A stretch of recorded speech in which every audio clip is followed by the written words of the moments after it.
There's a lot of stuff out there about, is Britain no longer governable? It's a kind of latest soundbite. For the last 3 or 4 years, we've been hearing about, is Britain broken? Which, at a semantic level, leaves a lot of questions open. I mean, what do you mean by broken exactly? Yeah, a good soundbite, but doesn't really mean anything. And it's the same with, is Britain ungovernable? And what do they mean by that?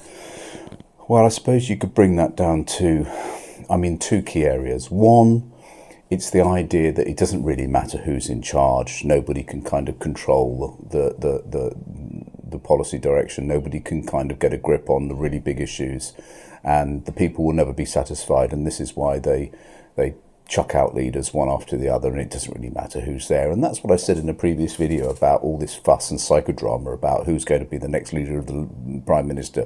Will it be Wes Streeting? Will it be Andy Burnham?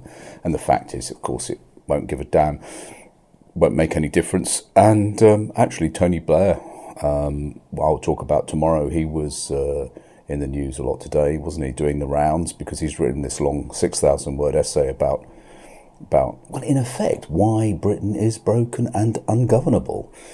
But anyway, enough of that. So, so one reason they say Britain is ungovernable was because you can't find a politician who can do the job. And the other reason, of course, is that even if you found a kind of, like a national saviour, I'm not going to say Farage, but, somebody who the people perceive as a saviour like Farage, that it's not going to make any difference anyway, because we're so interlinked now with a new kind of global reality that it doesn't matter what they do. So I think there's a main reason why Britain is ungovernable, if it is ungovernable, and I think a lot of it has got to do with basically the press and social media and the sort of rabid reaction to anybody who would take on the job of being somebody in power, particularly the Prime Minister, and how they are destroyed within days of reaching office, not given even time to breathe, not being allowed to settle into the job. There is no goodwill towards anybody in this country anymore, and I suspect it's the same in other countries as well. And most of this is part of a kind of media campaign it's not actually to sell newspapers, it's to push forward the agenda of the owners of those papers, and then the sort of rather divisive kind of shotgun opinions you get on social media, which is a kind of monetization process. So I was interested to see poor old Andy Burnham. He puts his head over the parapet for 5 minutes. He says, I'd like to have a go. Now, I don't know much about Andy Burnham. I don't know whether he's going to be the saviour of the UK or whether he's going to be a total flop. And, we'll have to ask Tony Blair about that.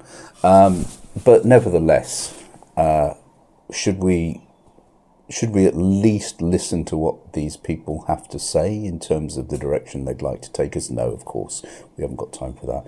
So let's examine some of the hostility. And in order to kind of represent the aggressive vilification of anybody who would choose to stand in high office, let's have a look at the front page, no less, the front page of the Daily Mail yesterday. And the Daily Mail's front page was basically, the headline was something along the lines of Burnham is no working class hero or something. Now, apparently, it said in paragraph 1 or 2 that his house is worth £1 million. As if this was the ultimate sign that he was a chancer, he was a grifter, he was a charlatan, he was not a man who should hold high office. He should be living with his credentials in a small terraced 2 up, 2 down in the Toxteth area of Liverpool.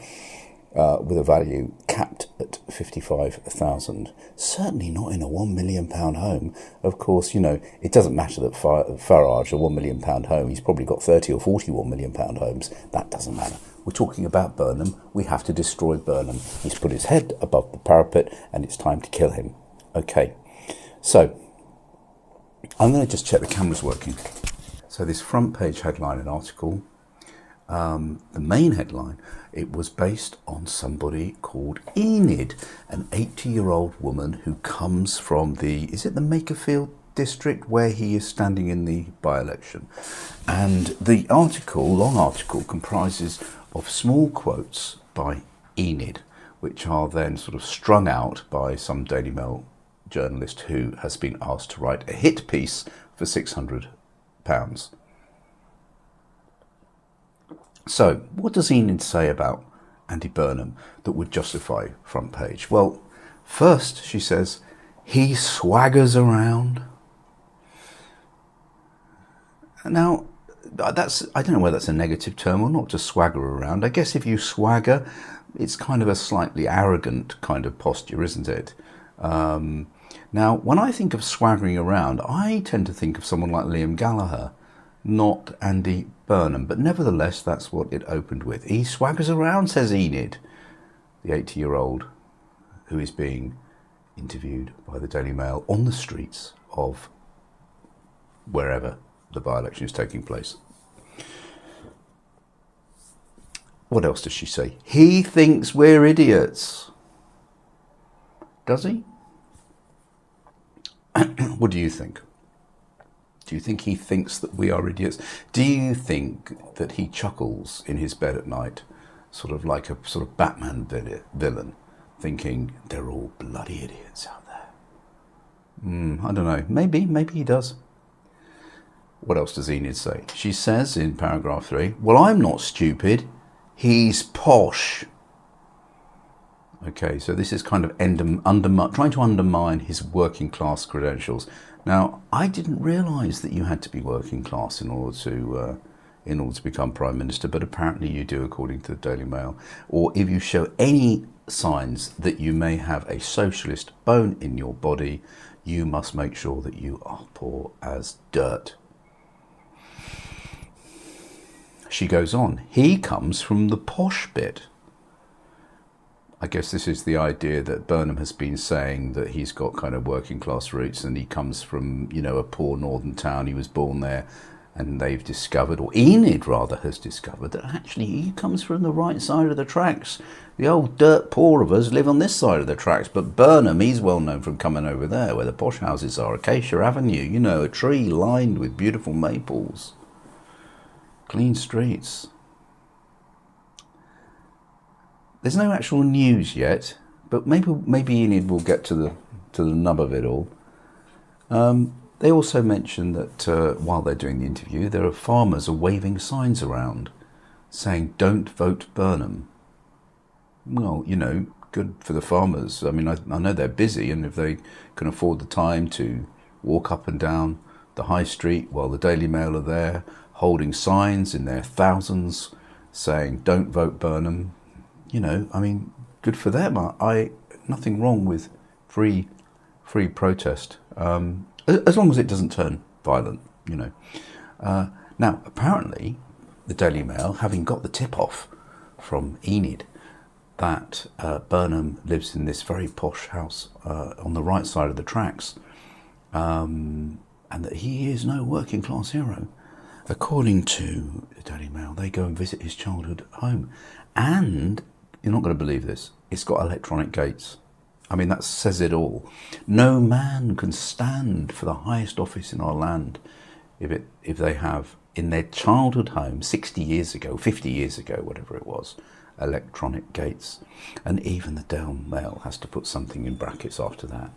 And do you know what they put in brackets? They say, in fairness to Burnham, the house has been substantially redeveloped since he lived there.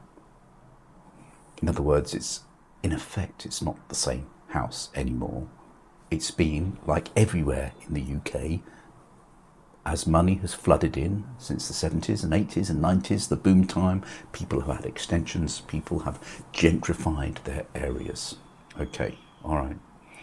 Enid goes on to say, he's no man of the people. I don't know where Enid gets her information from about all this. I suspect that if Enid was a real person, then she would get her news from GB News, of course. Where else? Or even the Daily Mail, of course. Another quote from that article. Some other, I don't know if it was Enid or some other guy, old guy who came up and interrupted them. You know, Daily Mail would have said, while I was talking to Enid about how awful Andy Burnham was, another old veteran of the area came up to me and said, and I quote, I'm looking at the quote, I saw him as a child marching down the road with a posh cricket bat.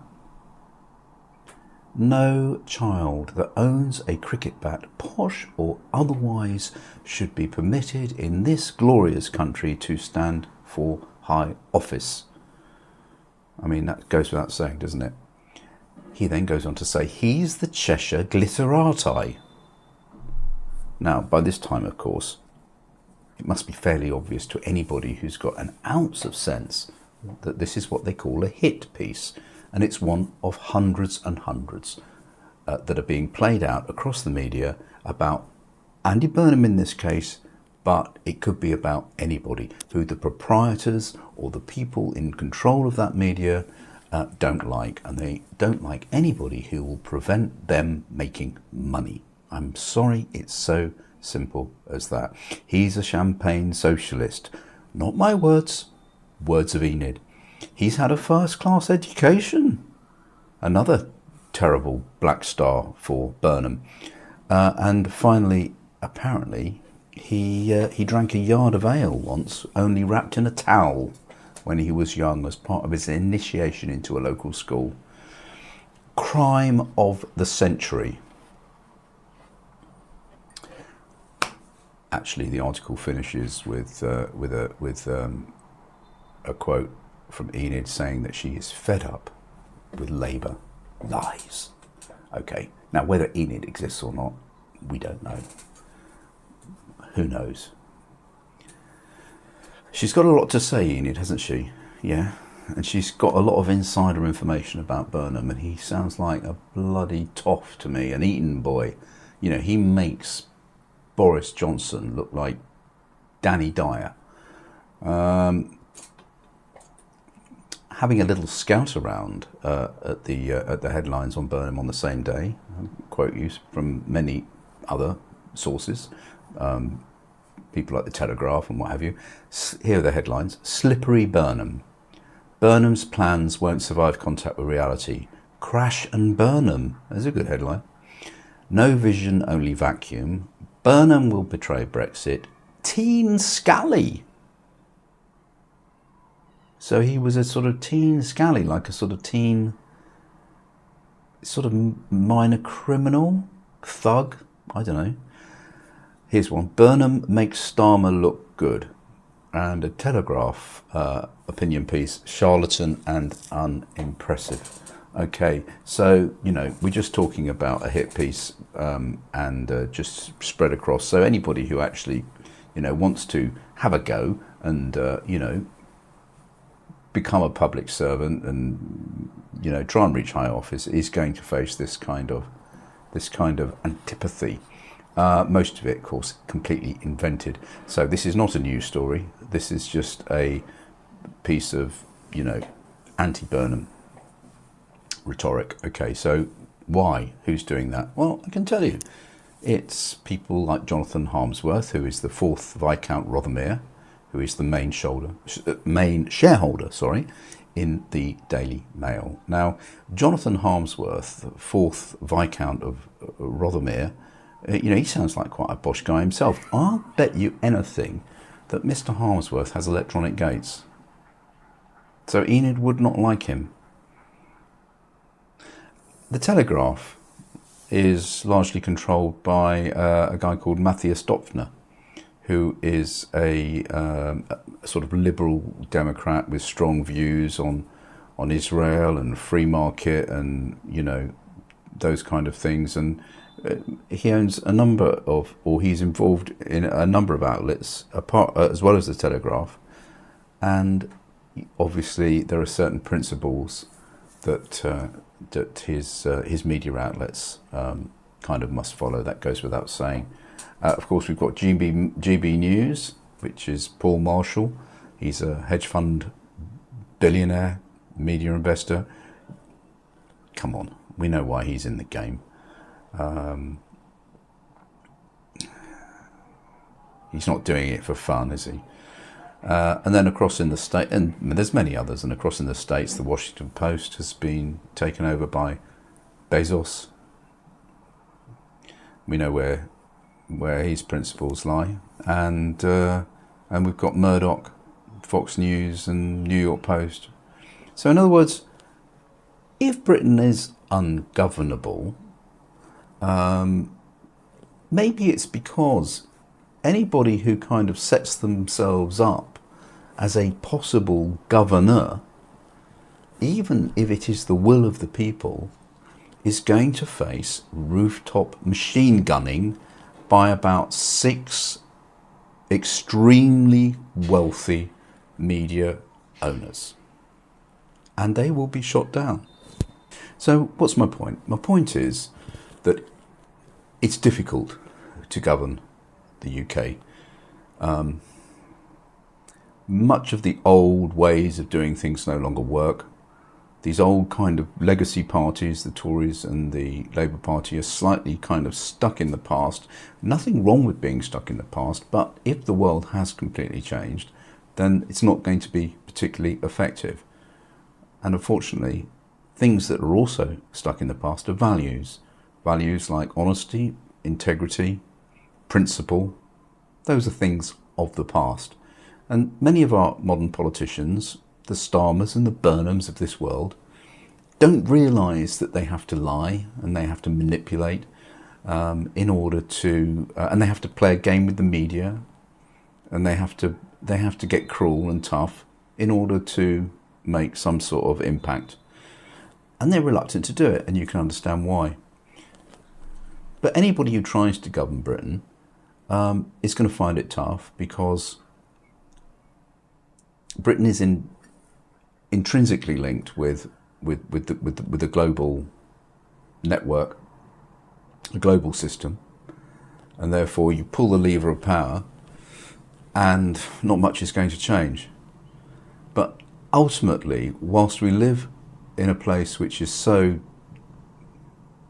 abusive, divisive, where a handful of media and conglomerates and private individuals can influence so much power for the sake of a kind of unregulated capitalism without any consideration of the costs, then yeah, Britain will be ungovernable.